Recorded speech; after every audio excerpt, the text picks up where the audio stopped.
When a San Antonio manufacturer decided to consolidate 2 facilities into one, they needed workspace that could keep up with their growth.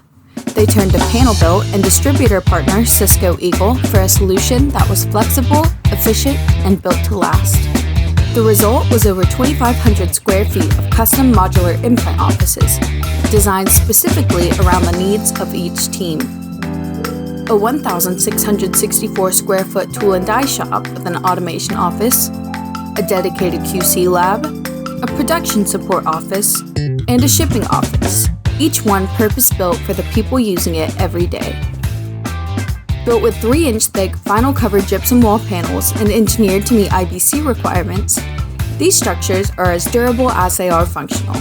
Dedicated HVAC systems, LED lighting, and professional finishes ensure a comfortable, productive work environment, even on the hottest Texas days.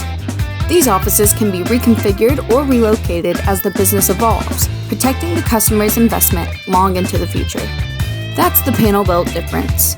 Modular workspace solutions designed around your operation, built to grow with you. Ready to get started? Visit Panel Built online or contact us today for your free quote.